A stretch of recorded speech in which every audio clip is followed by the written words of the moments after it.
Alright. Hello guys, welcome. Or if you've already seen my channel before, welcome back. I am the Philadelphia Whovian, and if you've seen my previous videos and the last few entries I've done, you'll see that I'm back in my room again after being in New York, and it's great to be home. It is so great to be back in my orange room. And this is going to be a video of my review of the movie, oh my god, that I finally got the chance to see. Avengers Infinity War. Okay, before I begin a review on this movie, I'm going to tell you about my journey to seeing this movie. Because I was in New York City when the movie premiered and was released. And I was like, wait a minute, New York City. This gives me a chance to actually see an epic movie in New York City. That is a monumental moment, but wait a minute, it's the opening, which means it's going to be very overpriced being in New York. And number two, I might not be able to get a ticket.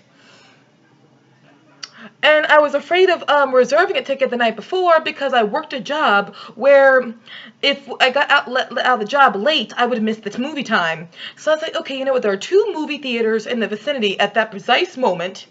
So I'm sure one of them will have one ticket left. One ticket. So, I get let out of work at 5 o'clock, I rush into the hotel room, get changed into respectable clothes because my outfit when I was working was all black and that's the uniform for New York City now.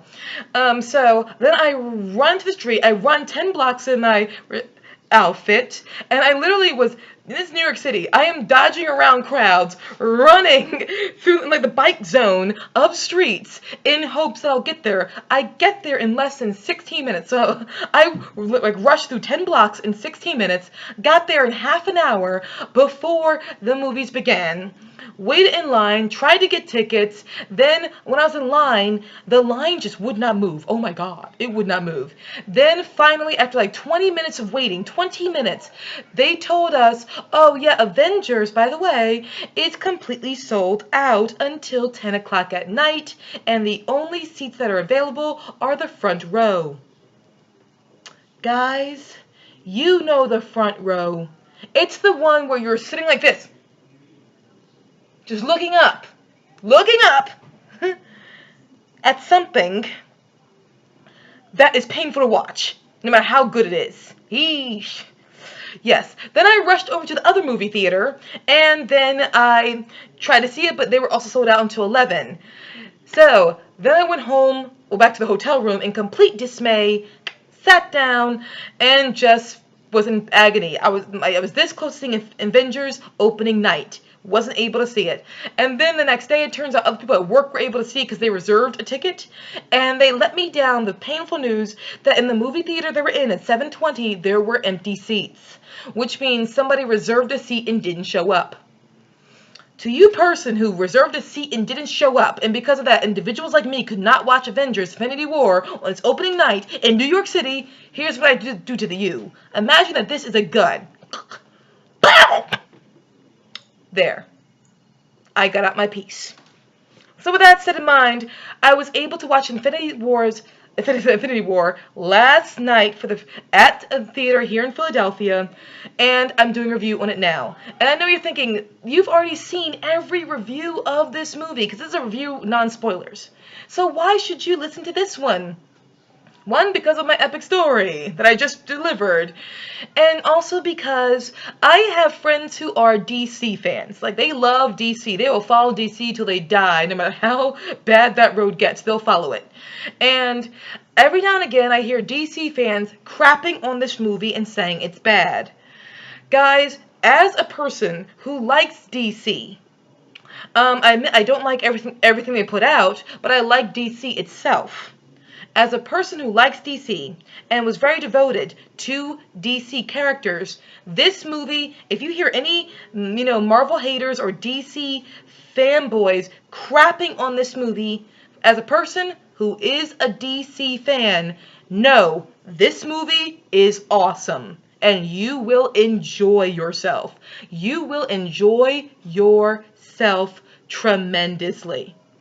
It was so good from the minute it begins to the minute it ends. It made sure to give every Avenger their moment to shine in some way, shape, or form, and it was spectacular. To show you who is included in this Avengers Infinity War, yes, we have Thor with Loki on them.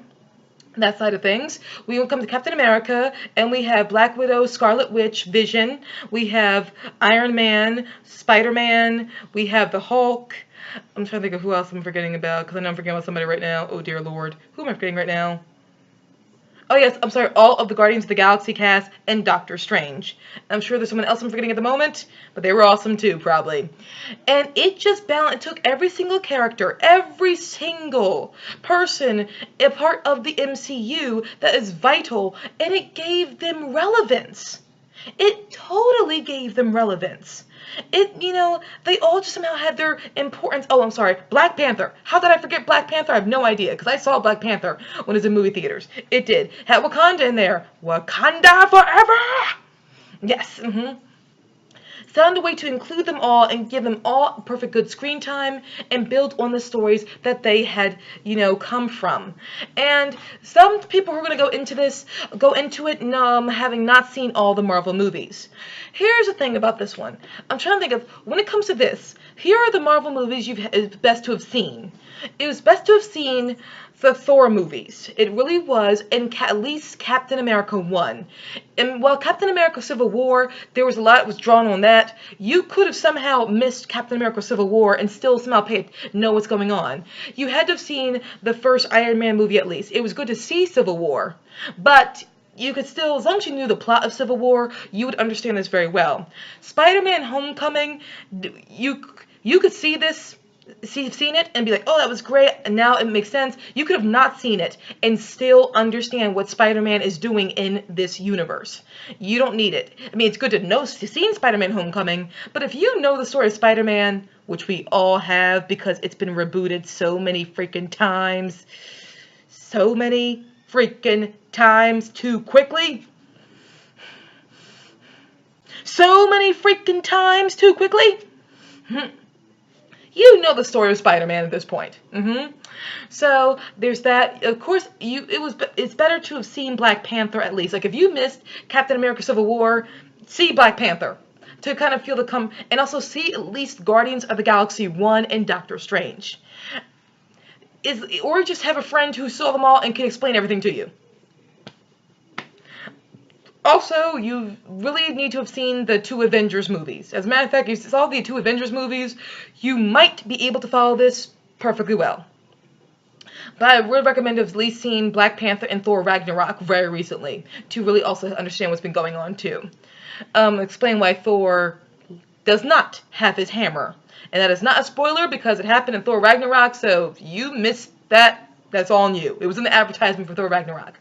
So, yes, the story itself is because now Thanos is finally collecting the Infinity Stones. And this is about him collecting the Infinity Stones. And this is another criticism that gets attacked at Marvel that I've never found to be fully true. But now with Thanos, I feel like it will completely dissuade that. Marvel has constantly had an attack on it for having bad villains. Despite the fact that it has Loki, who objectively speaking is a very, very good villain. He just is.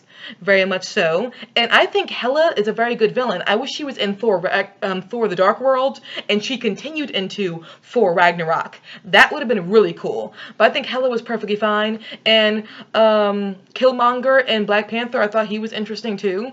Yeah, so I think they're not all villains and they're bad in the Marvel Universe. Even, oh gosh, darn. His name is not coming to me at the time. Not Yondu.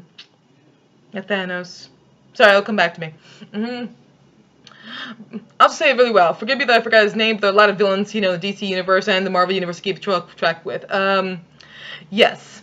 We have the one villain who was played by Lee Pace in Guardians of the Galaxy. I know people think he's flat and all that. I was overall fine with him. I was. I didn't think he was terrible. I really didn't. I don't think because I forgot his name. I clearly don't, he was not memorable. He was. It's just I'm not good with names. I'm really not. Yes, but honestly, I never thought Marvel was 2 terrible villains. They have some good ones. They have some bad ones. But so does DC. When it comes to their movies. Their villains, the actual DC canon villains are good when they're done right, but they've been done very poorly in the DCEU. They really have been. So I can't be like, oh yeah, that's a Marvel problem. That's just a comic problem right now in general. But why I'm saying that is because getting back to Thanos. Thanos, if there was criticism towards the MCU for bad villains, Thanos ends that. He was such a developed villain in this for me because he has a relationship with one of our heroes.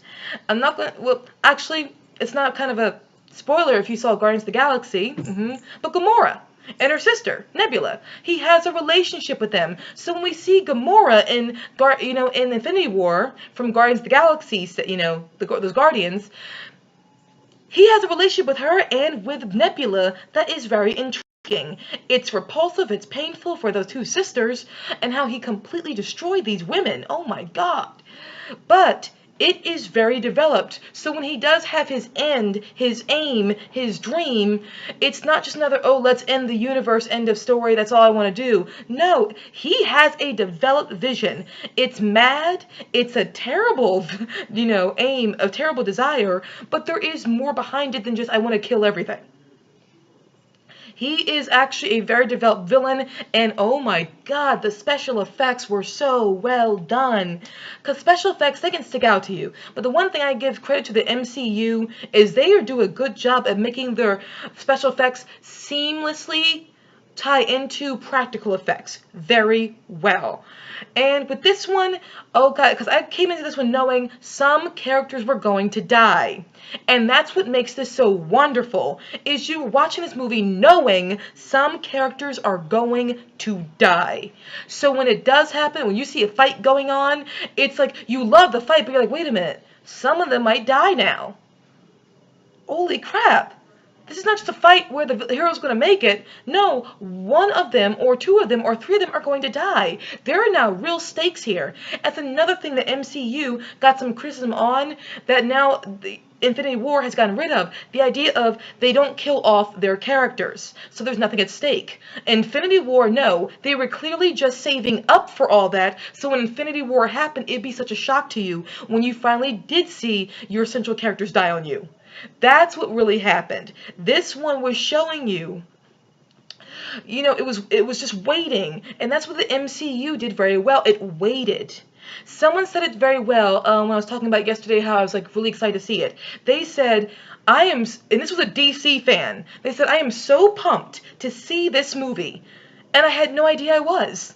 Like, when it finally came out, he's like, I had no idea I was excited to see this movie, but I'm totally excited. This is the movie you've been waiting for that you didn't even fully know you were waiting for. Some people were waiting for it, but others we didn't know we were waiting for it. We didn't know because MCU took its time to build its universe. So by the time this happened, we were waiting for it all this time, but we didn't even know we fully were. We were just expecting it when it happened. And MCU did not rush it. They took its time and they did this movie when they were ready to do the movie. And this is the lesson of this movie. Take the time to do something when you're ready to do it. Don't rush something. Don't. Because if you do, you'll get less than Infinity War and not Infinity War itself. That did happen.